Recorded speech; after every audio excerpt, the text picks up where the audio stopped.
যে ভিড়ের মধ্যে মিশে যায় সে ভিড় হয়ে যায়, কিন্তু যে একা হেঁটে যায় সে গল্প হয়ে যায়। তুমি কি সেই ব্যক্তির মতো যে সবসময় কোলাহলে মগ্ন থাকে? তুমি কি মনে করো যে একাকিত্ব একটা দুর্বলতা? তাহলে অপেক্ষা করো, আজকের ভিডিও তোমার চিন্তাভাবনাকে নাড়িয়ে দেবে। কারণ দ্য পাওয়ার অফ সলিটিউড তোমাকে দেখাবে যে একাকিত্ব কোন অভিশাপ নয়, বরং তোমার সবচেয়ে বড় শক্তি হতে পারে। অসীম কাটোচের এই বইটি আমাদের এমন এক যাত্রায় নিয়ে যাবে যেখানে আমরা নিজেদের সাথে দেখা করি, কোনো মুখোশ ছাড়াই, কোনো ভান ছাড়াই। এই বইয়ের সবচেয়ে বড় বার্তা হল, যদি তুমি নিজেকে বুঝতে না পারো, তাহলে অন্য কেউ তোমাকে কিভাবে বুঝবে?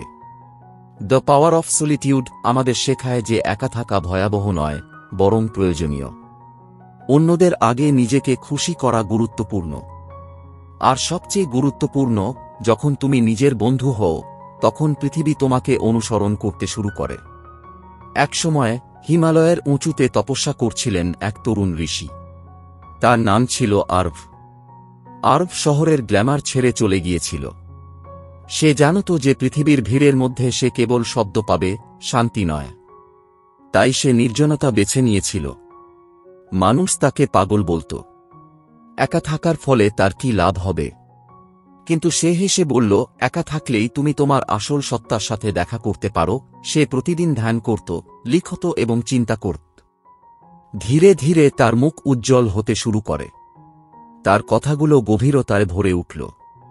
তার শক্তি এতটাই শান্ত ছিল যে মানুষ তার কথা শোনার জন্য মাইল দুয়েক থেকে আসত। আজ সে একজন বিখ্যাত জীবন প্রশিক্ষক, এবং সবাই বলে যে আমরা যাকে একা ভাবতাম তিনিই নিজের সাথে সবচেয়ে বেশি সংযুক্ত ছিলেন। তাই বন্ধুরা, এই ভিডিওতে আমরা একা থাকার শক্তি শিখব, কিভাবে একাকিত্ব তোমার উৎপাদনশীলতা, সৃজনশীলতা এবং শান্তি 10 গুণ বৃদ্ধি করে, এবং তুমিও কিভাবে আরাভের মতো তোমার ভেতরের শক্তি উন্মোচন করতে পারো। যদি তুমি কখনো ভেবে থাকো যে আমি সবার সাথে থাকা সত্ত্বেও কেন একা বোধ করি, তাহলে বিশ্বাস করো, এই ভিডিওটি তোমার জন্য। ভিডিওটি শেষ পর্যন্ত দেখতে ভুলো না, কারণ শেষে আমি 3টি শক্তিশালী একাকিত্বের রীতিনীতি প্রকাশ করব যা তোমার জীবনকে বদলে দিতে পারে। চলো শুরু করি। প্রথম অধ্যায়, ভিড়ে হারিয়ে যাও। কল্পনা করো তোমার চারপাশে মানুষ আছে, বন্ধুবান্ধব, পরিবার, সহকর্মী, তবুও আপনার হৃদয়ের কোথাও না কোথাও এক অদ্ভুত শূন্যতা রয়ে গেছে।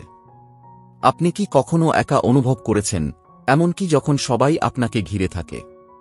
যদি হ্যাঁ, আপনি একা নন। আজ লক্ষ লক্ষ মানুষ এই একটি অনুভূতি অনুভব করছে। এবং এখান থেকেই সলিটিউডের শক্তি এর যাত্রা শুরু হয়। এই প্রথম অধ্যায়ে অসীম কাটোচ একটি গুরুত্বপূর্ণ পার্থক্য ব্যাখ্যা করেছেন। একাকিত্ব এবং একাকিত্বের মধ্যে বিশাল পার্থক্য রয়েছে। একাকিত্ব হল এমন অনুভূতি যা আমাদের দুঃখ দেয়, ভেঙে দেয় এবং বিষণ্ণতার দিকে নিয়ে যায়। একাকিত্ব হল এমন অনুভূতি যা আমাদের নিজেদের সাথে সংযুক্ত করে। এটি আমাদের সংযুক্ত করে এবং শক্তিশালী করে। একাকিত্ব হল যখন আমরা মানুষের আশেপাশে থাকা সত্ত্বেও বিচ্ছিন্ন বোধ করি। একাকিত্ব হল যখন আমরা সচেতনভাবে বৃদ্ধি এবং স্পষ্টতার জন্য শান্তি বেছে নিই। কল্পনা করুন, অর্জুন নামের একটি ছেলে সব সময় সোশ্যাল মিডিয়ায় সক্রিয়, বন্ধুদের পার্টির সামনে, অফিসের ভিড়ে হেসে হেসে ক্লান্ত হয়ে পড়ে। কিন্তু রাতে যখন সে একা থাকে, তখন তার মন অস্থির হয়ে ওঠে। আমি কে? আমি কি করছি? তার সবকিছু আছে, কিন্তু সে নিজে নয়। অসীম বলে যে ভিড় তোমার পরিচয় কেড়ে নেয়। নির্জনতা তোমার আত্মাকে পুনরুদ্ধার করে। যদি তুমি নিজেকে সমালোচনা করো, তাহলে ভেতরে অপরাধবোধ এবং ভয় জন্মায়। কিন্তু যদি তুমি নিজের সাথে ভালোবাসার সাথে কথা বলো, তাহলে তুমি আরোগ্যের দিকে এগিয়ে যাও। তুমি কি কখনো লক্ষ্য করেছ, যখন তুমি একা থাকো, তখন তোমার ভেতরে একটা কণ্ঠস্বর বাজতে থাকে? এটি তোমার ভেতরের সংলাপ। বেশিরভাগ মানুষ এই কণ্ঠস্বরকে উপেক্ষা করে বা দমন করে। কিন্তু অসীম বলে, এটা শোনো, বুঝো এবং নিজেকে পরিচালিত করো। যখন তুমি তোমার ভেতরের কথোপকথনকে গুরুত্ব সহকারে নিও, তখন তুমি মানসিক পরিপক্কতা এবং স্পষ্টতার দিকে এগিয়ে যাও। যখন তুমি নিজেকে ভালোবাসো, তখন মানুষ তোমাকে আঘাত করতে পারবে না। তাই তুমি অন্যের মতামতে জড়িয়ে পড়ো না। তাহলে অন্য কেউ তোমার জগতের কেন্দ্রে থাকবে না, তুমি নিজেই। অসীম এই অধ্যায়ে বলে, আত্মভালোবাসা মানে স্বার্থপরতা নয়। আত্মভালোবাসা মানে নিজেকে সেই সম্মান দেওয়া যা তুমি অন্যদের দিও। জার্নালিং শিখো। নিজেকে প্রশ্ন করুন। ইতিবাচক আত্মকথা অনুশীলন করুন। আপনার ভেতরের বন্ধুর সাথে ভালোবাসার সাথে কথা বলুন। আপনার ভেতরের সংলাপ শুনুন। আপনার আবেগগুলি বুঝুন। যখন আপনি নিজের সেরা বন্ধু হয়ে ওঠেন, তখন পৃথিবীর ঘৃণাও আপনার ক্ষতি করতে পারে না। আপনি যখন একা থাকেন তখনও আপনি সম্পূর্ণ বোধ করেন। আমার আপনার জন্য একটি প্রশ্ন আছে, আপনি কি কখনো নিজের সাথে কথা বলেছেন? আপনি কি নিজের সেরা বন্ধু হতে চান? এখনই শুরু করুন। প্রতিদিন কেবল নিজের জন্য 10 মিনিট সময় নিন। তৃতীয় অধ্যায়, একাকিত্বের মাধ্যমে রিচার্জ করুন। দিনের শেষে আপনি কি ক্লান্ত বোধ করেন? মানসিকভাবে ক্লান্ত, কোনো শক্তি ছাড়াই। কাজের চাপ, সম্পর্কের জটিলতা, সোশ্যাল মিডিয়ার ব্যস্ততা ধীরে ধীরে আমাদের নিঃশেষ করে দেয়। কিন্তু যদি আমি আপনাকে বলি যে এমন একটি জায়গা আছে যেখানে আপনি প্রতিদিন মানসিকভাবে রিচার্জ হয়ে উঠতে পারেন, সেই জায়গাটি হল নির্জনতা। এই অধ্যায়ে অসীম কাটোচ ব্যাখ্যা করেছেন যে নির্জনতা কেবল শান্তি আনে না, এটি আপনার হারানো শক্তি পুনরুদ্ধার করে। আপনার মন একটি ব্যাটারির মতো, এবং যখন আপনি সারা দিন সিদ্ধান্ত নিতে, প্রতিক্রিয়া জানাতে এবং মানুষের সাথে যোগাযোগ করতে ব্যয় করেন, তখন এই ব্যাটারি নিঃশেষ হয়ে যায়। এখন প্রশ্ন হল, এটি কিভাবে রিচার্জ করবেন? উত্তর হল একাকিত্ব। রাহুল একজন মিড লেভেল ম্যানেজার। তার দিন সকাল 8টায় শুরু হয় এবং রাত 11টায় শেষ হয়। ফোন, মিটিং, মেসেজ, ডেডলাইন, তবুও তার ভেতরে একটা টান থাকে, একটা শূন্যতা লেগেই থাকে। সে ভাবত, হয়তো আমি যদি আরও চেষ্টা করতাম তাহলে ভালো লাগত, কিন্তু সত্যিটা ছিল এই, সে ক্লান্তির দ্বারপ্রান্তে। একদিন তার পরামর্শদাতা তাকে বললেন, তুমি সবাইকে সময় দাও, কিন্তু নিজেকে নয়। সেই দিন থেকে রাহুল প্রতিদিন 30 মিনিট নিজের সাথে কাটাতে শুরু করে। ফোন নেই, কোলাহল নেই, শুধু নিজের সাথে কথা বলা। কয়েক সপ্তাহের মধ্যেই তার মন আবার পরিষ্কার এবং উদ্যমী হয়ে ওঠে।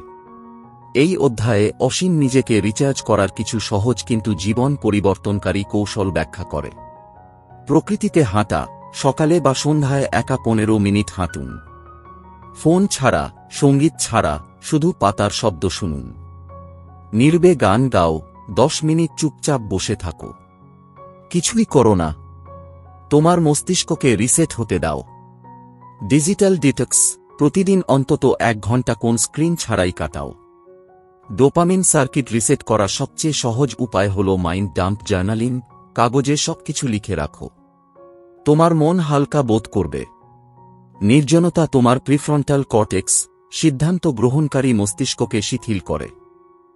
যখন তুমি ক্রমাগত উত্তেজনার মধ্যে থাকো, ফোন, টিভি এবং মানুষ, তোমার মস্তিষ্ক ক্লান্ত হয়ে পড়ে। কিন্তু যখন তুমি একা বসে থাকো, তখন তোমার মন তথ্য প্রক্রিয়া করে এবং নতুন স্বচ্ছতা এবং সৃজনশীলতা আবির্ভূত হয়।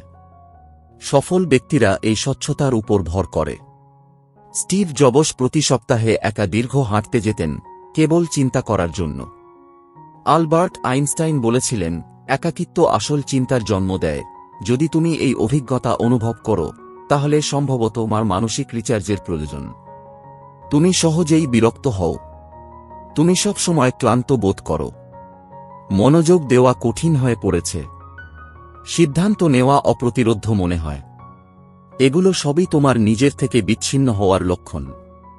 তোমার রিচার্জ রুটিনে একাকিত্বকে অন্তর্ভুক্ত করো। একা বসে থাকা লজ্জার কিছু নয়, এটা তোমার শক্তি। যখন তুমি নিজের সাথে সংযোগ স্থাপন করো, তখন তোমার শক্তি দ্বিগুণ হয়ে যায়। অসীম বলেন, যদি তুমি প্রতিদিন 30 মিনিট নিজের সাথে কাটাতে না পারো, তাহলে তুমি তোমার সর্বশ্রেষ্ঠ শক্তি হারাচ্ছ। চতুর্থ অধ্যায়, নির্জনতায় সৃজনশীলতা। তুমি কি কখনো ভেবে দেখেছ যে তোমার ভেতরে লুকিয়ে থাকা কোন বই, গল্প, চিত্রকর্ম অথবা কোন ধারণা? তাহলে প্রশ্ন হল, কেন তা বেরিয়ে আসছে না? অসীম কাটোচ এই অধ্যায়ে একটি গভীর বিষয় তুলে ধরেছেন। প্রতিটি মানুষের ভেতরেই একজন শিল্পী থাকে, কিন্তু সেই শিল্পীকে শুনতে হলে শান্তির প্রয়োজন হয়, এবং শান্তি একাকিত্বে পাওয়া যায়। আজকের পৃথিবীতে আমরা ক্রমাগত ইনপুট পাই, সোশ্যাল মিডিয়া, সংবাদ এবং কোলাহল, কিন্তু সত্যিকারের সৃজনশীলতা আসে যখন তুমি আউটপুট অবস্থায় থাকো, এবং এটি কেবল তখনই সম্ভব যখন মন শান্ত থাকে। নির্জনতা একটি সৃজনশীল খেলার মাঠ। যখন তুমি একা থাকো, যখন কেউ বিরক্ত করে না, তখনই তোমার মন অন্বেষণ শুরু করে। বলা হয় যে মহান কবি কালিদাস একটি গুহায় তার সর্বশ্রেষ্ঠ অনুপ্রেরণা খুঁজে পেয়েছিলেন। তিনি নির্জনে ধ্যান করতেন, প্রকৃতির দিকে তাকাতেন এবং তার আত্মা থেকে শব্দ বের করতেন। অসীম একটি উদাহরণ দিয়ে এটি ব্যাখ্যা করেছেন, ভিড়ের মধ্যে কণ্ঠস্বর শোনা যায়, কিন্তু গভীর নীরবতা থেকে শব্দ আসে। আলবার্ট আইনস্টাইনের যুগান্তকারী তত্ত্বগুলি একা হাঁটার সময় এসেছিল। স্টিভ জবস বলতেন, আমার কিছু সেরা ধারণা হাঁটার সময় এসেছিল। এই লোকেরা একাকিত্বকে ভয় পেত না। তারা জানত যে একাকিত্ব হল সৃজনশীলতার প্রথম ধাপ। এই অধ্যায়ে অসীম একাকিত্বে আপনার সৃজনশীলতা প্রকাশের জন্য কিছু চমৎকার কৌশল ব্যাখ্যা করেছেন। মুক্ত লেখা, যে কোনো বিষয় নিয়ে আলোচনা করুন এবং 10 মিনিট না থামিয়ে লিখুন। এটি আপনার অবচেতন ধারণাগুলিকে বের করে আনে। ডুডলিং এবং স্কেচিং, কেবল একটি কলম তুলে নিন এবং চিন্তা না করেই তৈরি করুন। এটি কল্পনার দরজা খুলে দেয়। সৃজনশীল পদচারণা, একা হাঁটার সময় নিজেকে প্রশ্ন করুন, আমি কি তৈরি করতে চাই?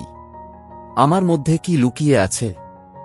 ডিজিটাল সংযোগ বিচ্ছিন্নতা, প্রতিদিন কিছু সময় বের করে ফোন, ইন্টারনেট এবং সোশ্যাল মিডিয়া থেকে বিচ্ছিন্ন থাকুন।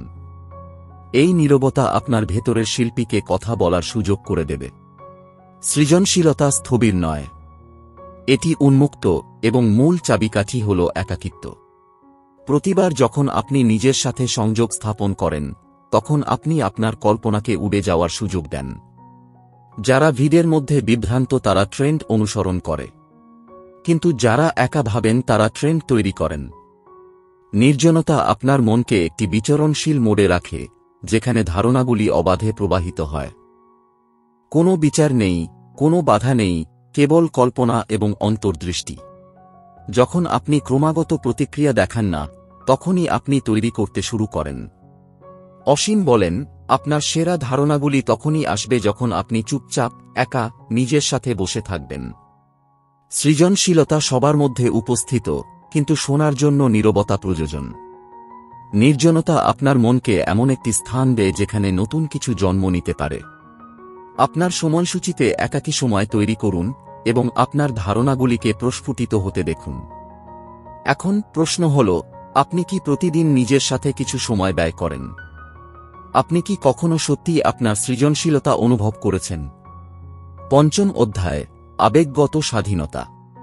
কল্পনা করুন যদি আপনার সুখী হওয়ার জন্য প্রতিবার কারো প্রশংসার প্রয়োজন হয়, এবং আপনাকে শান্ত থাকার জন্য কেউ বলার অপেক্ষা করতে হয়, তাহলে আসল মালিক আপনি নন, অন্যরা। অসীম কাটোচ বলেন, মানসিক স্বাধীনতা হল সেই শক্তি যা আপনাকে মুক্তি দেয়। বাইরের অনুমোদন না চেয়ে নিজের সাথে সংযোগ স্থাপনের ক্ষমতা। আজকের পৃথিবীতে আমরা সকলেই লাইক এবং মন্তব্যের উপর নির্ভর করি। সোশ্যাল মিডিয়া আমাদের বৈধতা আসক্ত করে তুলেছে। এমনকি সম্পর্কের ক্ষেত্রেও আমরা ক্রমাগত অন্যদের কাছ থেকে শুনতে চাই, তুমি ভালো আছো, আমি তোমার জন্য খুশি, তুমি দুর্দান্ত। কিন্তু সত্য হল, যতক্ষণ পর্যন্ত তুমি অন্যদের কাছ থেকে অনুমোদন চাইতে থাকো, ততক্ষণ তুমি কখনই আবেগগতভাবে মুক্ত হতে পারবে না। আবেগগত স্বাধীনতা মানে তোমার আবেগ বোঝা, সেগুলো গ্রহণ করা এবং দোষ, অপরাধবোধ বা পালানো ছাড়াই সেগুলো নিজে সামলানো। অসীম ব্যাখ্যা করেন, একাকিত্বে তুমি সেই অভ্যন্তরীণ স্থান খুঁজে পাও যেখানে তোমার অনুভূতি কথা বলে, এবং তুমি শুনতে শেখো। অনেকেই তাদের আবেগকে দমন করে। আমি ভালো আছি, এখন এটা আমার কাছে কোন ব্যাপার না, আমি শক্তিশালী, কিন্তু ভেতরে ভেতরে তারা ভেঙে পড়ছে। অসীম এই ভ্রম ভেঙে দেয়, এগুলো দমন করো না, প্রকাশ করো এবং সুস্থ করো। নির্জনতা তোমাকে এই নিরাপদ স্থান দেয় যেখানে তুমি কাঁদতে পারো, ভাবতে পারো এবং নিজেকে বলতে পারো, আমি শুনছি। অসীম 3টি শক্তিশালী কৌশল শেয়ার করে। 1. আবেগ নোটবুক। প্রতিদিন 10 মিনিটের জন্য লিখো, আজ আমি কি অনুভব করছি, কেন আমি বিরক্ত, এই আবেগের উৎস কি। যখন তুমি লেখো, তখন তুমি তোমার আবেগের সাথে লড়াই করা বন্ধ করে তাদের বুঝতে শুরু করো। 2 আয়নার সাথে কথা বলা। আয়নার সাথে কথোপকথন। নিজের চোখে তাকিয়ে বলো, তুমি ঠিক আছো। তোমার অনুভূতি বৈধ। আমি তোমার সাথে আছি। এই কৌশল তোমাকে অন্যদের অনুমোদন থেকে দূরে রেখে নিজেকে যাচাই করতে শেখায়। 3 নীরব গান, আবেগের গান এবং ধ্যান। প্রতিদিন মাত্র 10 মিনিটের জন্য বসে থাকো। চোখ বন্ধ করে লক্ষ্য করো তোমার ভেতরে যা কিছু আবেগ আছে। ব্যথা, ভয়, রাগ, তাকে দূরে ঠেলে দেওয়ার কোনো প্রয়োজন নেই। কেবল এর উপস্থিতি মেনে নাও। অসীম বলে গ্রহণযোগ্যতাই সবচেয়ে বড় নিরাময়। যখন তুমি আবেগগতভাবে স্বাধীন হও, তখন পৃথিবীর কটূক্তি, ঘৃণা এবং অজ্ঞতা তোমার ক্ষতি করতে পারে না। কেউ যদি তোমার প্রশংসা করে, তুমি পছন্দ করো বা না করো, তুমি এখনও নিজের উপর খুশি। যদি কেউ তোমার সাথে বিশ্বাসঘাতকতা করে, তুমি ভেঙে পড়ো না, বরং বুদ্ধিমানের সাথে নিজেকে সুস্থ করো। তুমি নিজের উপর কর্তৃত্ব করো। অসীম একটি শক্তিশালী উক্তি বলে, তোমার অনুভূতি দমন করে তুমি শক্তিশালী হও না, তুমি সেগুলো বুঝতে পেরে শক্তিশালী হও। আজকের পৃথিবীতে সবাই শক্তিশালী দেখাতে চায়, কিন্তু আসল শক্তি নিহিত আছে কান্নার সাহস, শোনার ক্ষমতা এবং আত্মনিয়ন্ত্রণের শিল্পে। অন্যদের অনুমোদনের বাইরে যেতে শিখো। নিজের অনুভূতি বুঝো। একাকিত্ব মানসিক নিরাময়ের জন্য সবচেয়ে নিরাপদ স্থান প্রদান করে। জার্নালিং, আয়না আলাপ এবং নীরব গানের মতো সরঞ্জামগুলি তোমার মানসিক স্বাধীনতাকে শক্তিশালী করে। এখন প্রশ্ন হল, তুমি কি তোমার অনুভূতি দমন করো নাকি বোঝো? অধ্যায় 6, নিজেকে না হারিয়ে সংযোগ স্থাপন করো। তুমি কি কখনো এমন কোনো সম্পর্কে এত বেশি বিনিয়োগ করেছ যে তুমি নিজের পরিচয় হারিয়ে ফেলছ? সেটা বন্ধুত্ব হোক, ভালোবাসা হোক, অথবা পারিবারিক বন্ধন হোক। প্রথমে সবকিছুই ভালো লাগে, কিন্তু ধীরে ধীরে তুমি বুঝতে পারো যে তোমার নিজের নয়। তোমার হাসি কেবল অন্যদের খুশি করার জন্য, এবং তুমি নিজেকে কোথাও হারিয়ে ফেলেছ। অসীম কাটোচ বলেন যে যতক্ষণ তুমি তোমার পরিচয় বজায় রাখো ততক্ষণ পর্যন্ত প্রতিটি সম্পর্কই সুন্দর। কেন আমরা প্রায়শই সম্পর্কের মধ্যে এতটাই ডুবে যাই যে আমরা নিজেদের ভুলে যাই? কারণ আমরা প্রত্যাখ্যানের ভয় পাই। আমরা মনে করি আমরা যদি না বলি তাহলে তারা আমাদের ছেড়ে চলে যাবে।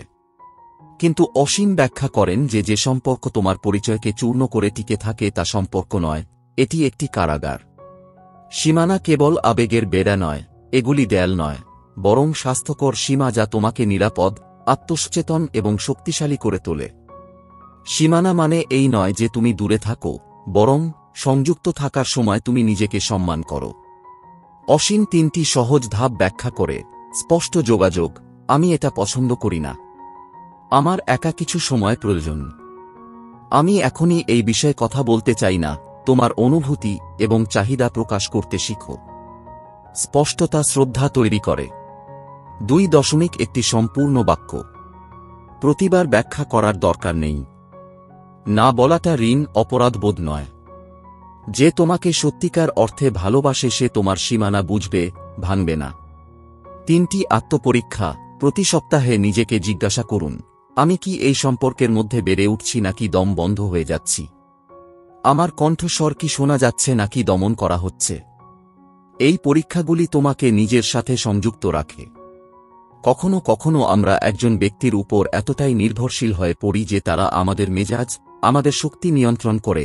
এটি আমাদের জীবনের কেন্দ্রবিন্দু হয়ে ওঠে। অসীম সতর্ক করে, সম্পর্কের উপর নির্ভর করুন, কিন্তু আপনার নিজস্ব মানসিক অক্সিজেন হন। এর অর্থ, তাদের সাথে খুশি থাকুন, কিন্তু তাদের ছাড়া ভেঙে পড়বেন না। একটি সত্যিকারের সংযোগে 2টি মানুষ জড়িত থাকে, একজন অন্যজনের দ্বারা সম্পূর্ণরূপে শোষিত হয় না। একটি সুস্থ সম্পর্কের ক্ষেত্রে আপনি আপনার সময় পরিচালনা করতে পারেন। তোমার নিজের জন্য জায়গা আছে, আর অপরাধবোধমুক্ত আমার সময় সম্ভব। আর এই ভারসাম্য শান্তি, বোধগম্যতা এবং শ্রদ্ধা বয়ে আনে। কল্পনা করো আনভি নামের একটা মেয়ে, যে প্রতিটি সিদ্ধান্ত নেওয়ার আগে তার সঙ্গীর সাথে পরামর্শ করে। সে ভয় পায় যে যদি সে নিজে কিছু সিদ্ধান্ত নেয় তাহলে সে রেগে যাবে। ধীরে ধীরে সে ভুলে যায় যে সে আসলে কি চায়। কিন্তু যখন সে নির্জনে বসে নিজেকে প্রশ্ন করে, তখন সে বুঝতে পারে যদি আমাকে সব সময় ভয়ের সাথে বাঁচতে হয় তাহলে আমি সংযুক্ত নই। সে সীমানা তৈরি করেছে, যোগাযোগ শুরু করেছে, এবং আজ সে তার নিজের পরিচয়ের সাথে সম্পর্কে আছে। শিক্ষা: সংযোগ স্থাপন করো, কিন্তু নিজের পরিচয় ভুলে যেও না। সীমানা তৈরি করা স্বার্থপরতা নয়, এটি আত্মযত্ন। অতিরিক্ত নির্ভরশীলতা থেকে মুক্ত হয়ে ভারসাম্য তৈরি করাই প্রকৃত সংযোগ। 7ম অধ্যায়: একাকিত্বের কর্তা। কল্পনা করো যদি সবকিছু কেড়ে নেওয়া হয়, মানুষ, টাকা, স্বীকৃতি, শব্দ। তুমি কি এখনো নিজেকে সামলাতে পারবে? এই শেষ অধ্যায়ে অসীম কাটোচ আমাদের এই প্রশ্নটি জিজ্ঞাসা করেন। তিনি ব্যাখ্যা করেন যে একাকিত্ব কেবল একটি অভ্যাস নয়, বরং একটি অস্ত্র।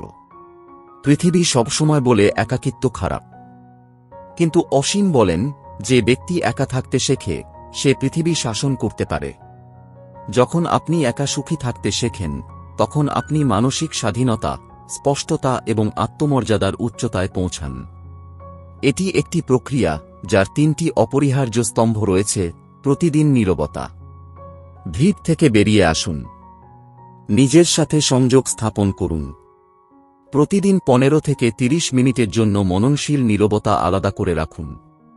কোনো মোবাইল ফোন নেই, কোনো কথোপকথন নেই, কেবল আপনি এবং আপনার চিন্তাভাবনা। প্রথমে এটি কঠিন মনে হবে, তবে এই নীরবতা আপনাকে ভেতর থেকে পুনরায় সেট করে। টিপস: আপনার দিনের শুরুতে বা শেষে এটি করুন। নীরবে বসে থাকুন, আপনার শ্বাস অনুভব করুন। ধীরে ধীরে আপনি লক্ষ্য করবেন আপনার মন শান্ত, পরিষ্কার এবং তীক্ষ্ণ হয়ে উঠছে। 2. প্রকৃতি হাঁটছে। যেখানে গাছ কথা বলে, মন শোনে। প্রতি সপ্তাহে প্রকৃতির সাথে নিজেকে পুনরায় সংযুক্ত করুন। পার্কে হাঁটুন, পাহাড়ে ট্রেকিং করুন, অথবা কেবল একটি গাছের নিচে বসুন। অসীম বলেন, প্রকৃতি আপনার ভিতরের শব্দ শোষণ করে। ফোন ছাড়া, সঙ্গীত ছাড়া, কেবল চারপাশের শব্দ শুনুন, পাতার খসক শব্দ, পাখির শব্দ, এটি প্রাকৃতিক ধ্যান। 3. Digital detox. কিছু সময়ের জন্য প্রযুক্তি থেকে বিরতি নিন। নিজেকে রিচার্জ করুন। Social media, notification, nonstop scrolling, এইসব ধীরে ধীরে আপনার মানসিক শক্তিকে গ্রাস করে। তাই সপ্তাহে একদিন বা কয়েক ঘন্টা এমনভাবে রাখুন যেখানে আপনি সম্পূর্ণ অফলাইনে থাকবেন। কোনো হোয়াটসঅ্যাপ নেই, কোনো ইনস্টাগ্রাম নেই, কোনো ইউটিউব নেই, কেবল বই এবং নীরবতা। বিশ্বাস করুন, আপনি নিজেকে আবার খুঁজে পেতে শুরু করবেন। বাস্তব জীবনের উদাহরণ: স্টিভ জবস। ধ্যান এবং একাকিত্ব ছিল তার সৃজনশীলতার সবচেয়ে বড় অস্ত্র। তিনি বলতেন যে নীরবতার মধ্যে উদ্ভাবনের জন্ম হয়। বুদ্ধ একাকী বোধোজায় বসে স্পষ্টতা খুঁজে পেয়েছিলেন যা লক্ষ লক্ষ মানুষকে আলোকিত করেছিল। অসীম নিজেই বলেছেন যে তার লেখা এবং অন্তর্দৃষ্টি সবই সেই নির্জনতা থেকে আসে যেখানে তিনি নিজের সাথে সংযুক্ত ছিলেন। নির্জনতা কেন এত গভীরভাবে কাজ করে? কারণ নীরবতায় আমরা বিশ্বের প্রত্যাশা থেকে বিচ্ছিন্ন হয়ে আমাদের আসল পরিচয়ের সাথে সংযুক্ত হই। নির্জনতা মানে আপনার আত্মার সাথে পুনর্মিলন। যখন অন্য কেউ তোমাকে সংজ্ঞায়িত করছে না, তখন তুমি নিজেকে সংজ্ঞায়িত করতে শুরু করো। আজিম বলেন, যদি তুমি নিজেকে পরিচালনা করতে শিখো, তাহলে পৃথিবীর কোনো পরিস্থিতি তোমাকে নাড়া দিতে পারবে না। এর মানে হল, কেউ তোমাকে ত্যাগ করলেও তুমি ভেঙে পড়বে না। পৃথিবী তোমাকে ব্যর্থ বলতে পারে, কিন্তু তুমি তোমার নিজের কণ্ঠস্বর শুনবে। এমনকি যদি সময় কঠিন হয়, তুমি শান্ত থাকবে এবং বেরিয়ে আসার পথ খুঁজে পাবে। তাই বন্ধুরা, সলিটিউডের শক্তি আমাদের কেবল একা থাকার শিল্প শেখায় না, এটি আমাদের নিজেদের সাথে দেখা করার, নিজেদের বোঝার এবং আমাদের আসল শক্তি চিনতে চাওয়ার চাবিকাঠি দেয়। অসীম কাটোচ ব্যাখ্যা করেন যে আজকের দ্রুতগতির পৃথিবীতে একাকিত্ব দুর্বলতা নয়, এটি তোমার সবচেয়ে বড় শক্তি হয়ে উঠতে পারে যদি তুমি এটি সঠিকভাবে গ্রহণ করতে শিখো। যখন আমরা একাকিত্ব বেছে নিই, জোরপূর্বক একাকিত্ব নয়, বরং বেছে নেওয়া একাকিত্ব, আমরা আমাদের ভেতরের কণ্ঠস্বর শুনি। সেই ভেতরের স্পষ্টতা প্রকাশ করে যে আমরা কে, আমরা কি চাই এবং আমাদের আসল উদ্দেশ্য কি, বিশ্বের প্রত্যাশার বাইরে। আর মনে রেখো বন্ধুরা, যদি তুমি একা নিজেকে পরিচালনা করতে শিখো, তাহলে ভিড় কখনোই তোমাকে পরাজিত করবে না। একাকিত্বের শক্তি আমাদের শেখায় কিভাবে একা মানসিক শক্তি তৈরি করতে হয়, বিশৃঙ্খলার মধ্যে কিভাবে শান্তি খুঁজে পেতে হয় এবং কিভাবে প্রতিক্রিয়াশীল নয় বরং সচেতনভাবে তৈরি করা যায় এমন একটি জীবন তৈরি করতে হয়। আজই একটি ছোট পদক্ষেপ নিন।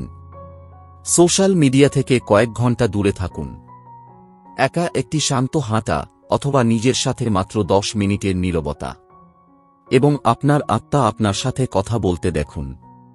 আপনি যদি এই ভিডিওটি উপভোগ করেন তাহলে দয়া করে এটি লাইক করুন। আপনি কিভাবে আপনার জীবনে একাকিত্বকে আলিঙ্গন করবেন সে সম্পর্কে মন্তব্য করুন এবং চ্যানেলটি সাবস্ক্রাইব করতে ভুলবেন না। পরবর্তী ভিডিওটি আপনাকে আপনার নিজের শক্তির সাথে আরও গভীরভাবে সংযুক্ত করবে। পরবর্তী ভিডিওতে দেখা হবে। ততক্ষণ পর্যন্ত মনে রাখবেন যে আপনার সবচেয়ে বড় শক্তি আপনার মধ্যেই নিহিত। বিশৃঙ্খলার মধ্যে কিভাবে শান্তি খুঁজে পাবেন এবং কিভাবে এমন একটি জীবন তৈরি করবেন যা প্রতিক্রিয়াশীল নয় বরং সচেতনভাবে তৈরি। আজই একটি ছোট পদক্ষেপ নিন। সোশ্যাল মিডিয়া থেকে কয়েক ঘন্টা দূরে থাকুন। একা একটি শান্ত হাঁটা অথবা নিজের সাথে মাত্র 10 মিনিটের নীরবতা এবং দেখুন আপনার আত্মা কিভাবে আপনার সাথে কথা বলতে শুরু করে। যদি আপনি এই ভিডিওটি উপভোগ করেন তাহলে দয়া করে এটি লাইক করুন। মন্তব্যে আমাদের বলুন কিভাবে আপনি আপনার জীবনে একাকিত্বকে আলিঙ্গন করবেন এবং চ্যানেলটি সাবস্ক্রাইব করতে ভুলবেন না। পরবর্তী ভিডিওটি আপনাকে আপনার নিজের শক্তির সাথে আরও গভীরভাবে সংযুক্ত করবে। পরবর্তী ভিডিওতে দেখা হবে। ততক্ষণ পর্যন্ত মনে রাখবেন যে আপনার সবচেয়ে বড় শক্তি আপনার মধ্যেই নিহিত। বিশৃঙ্খলার মধ্যে কিভাবে শান্তি খুঁজে পাবেন এবং কিভাবে এমন একটি জীবন তৈরি করবেন যা প্রতিক্রিয়াশীল নয় কিন্তু সচেতনভাবে তৈরি। আজই একটি ছোট পদক্ষেপ নিন। সোশ্যাল মিডিয়া থেকে কয়েক ঘন্টা দূরে একা একা হাঁটা অথবা নিজের সাথে মাত্র 10 মিনিটের নীরবতা এবং দেখুন আপনার আত্মা কিভাবে আপনার সাথে কথা বলতে শুরু করে। যদি আপনি এই ভিডিওটি উপভোগ করেন তাহলে দয়া করে এটি লাইক করুন। মন্তব্যে আমাদের বলুন কিভাবে আপনি আপনার জীবনে একাকিত্বকে আলিঙ্গন করবেন এবং চ্যানেলটি সাবস্ক্রাইব করতে ভুলবেন না। পরবর্তী ভিডিওটি আপনাকে আপনার নিজের শক্তির সাথে আরও গভীরভাবে সংযুক্ত করবে। পরবর্তী ভিডিওতে দেখা হবে। ততক্ষণ পর্যন্ত মনে রাখবেন যে আপনার সবচেয়ে বড় শক্তি আপনার মধ্যেই নিহিত। বিশৃঙ্খলার মধ্যে কিভাবে শান্তি খুঁজে পাবেন এবং কিভাবে এমন একটি জীবন তৈরি করবেন যা প্রতিক্রিয়াশীল নয় কিন্তু সচেতনভাবে তৈরি। আজই একটি ছোট পদক্ষেপ নিন। সোশ্যাল মিডিয়া থেকে কয়েক ঘন্টা দূরে একা একা নীরব হাঁটা অথবা নিজের সাথে মাত্র 10 মিনিট নীরবতা আর দেখুন আপনার আত্মা কিভাবে আপনার সাথে কথা বলতে শুরু করে। যদি আপনি এই ভিডিওটি উপভোগ করেন তাহলে দয়া করে এটি লাইক করুন। মন্তব্যে আমাদের বলুন কিভাবে আপনি আপনার জীবনে একাকিত্বকে আলিঙ্গন করবেন এবং চ্যানেলটি সাবস্ক্রাইব করতে ভুলবেন না। পরবর্তী ভিডিওটি আপনাকে আপনার নিজের শক্তির সাথে আরও গভীরভাবে সংযুক্ত করবে। পরবর্তী ভিডিওতে দেখা হবে। ততক্ষণ পর্যন্ত মনে রাখবেন যে আপনার সবচেয়ে বড় শক্তি আপনার মধ্যেই নিহিত। বিশৃঙ্খলার মধ্যে কিভাবে শান্তি খুঁজে পাবেন এবং কিভাবে এমন একটি জীবন তৈরি করবেন যা প্রতিক্রিয়াশীল নয় কিন্তু সচেতনভাবে তৈরি। আজই একটি ছোট পদক্ষেপ নিন। সোশ্যাল মিডিয়া থেকে কয়েক ঘন্টা দূরে একা একা নীরব হাঁটা অথবা নিজের সাথে মাত্র 10 মিনিট নীরবতা এবং দেখুন আপনার আত্মা কিভাবে আপনার সাথে কথা বলতে শুরু করে। যদি আপনি এই ভিডিওটি উপভোগ করেন তাহলে দয়া করে এটি লাইক করুন। মন্তব্যে আমাদের বলুন কিভাবে আপনি আপনার জীবনে একাকিত্বকে আলিঙ্গন করবেন এবং চ্যানেলটি সাবস্ক্রাইব করতে ভুলবেন না। পরবর্তী ভিডিওটি আপনাকে আপনার নিজের শক্তির সাথে আরও গভীরভাবে সংযুক্ত করবে। পরবর্তী ভিডিওতে দেখা হবে। ততক্ষণ পর্যন্ত মনে রাখবেন যে আপনার সবচেয়ে বড় শক্তি আপনার মধ্যেই নিহিত।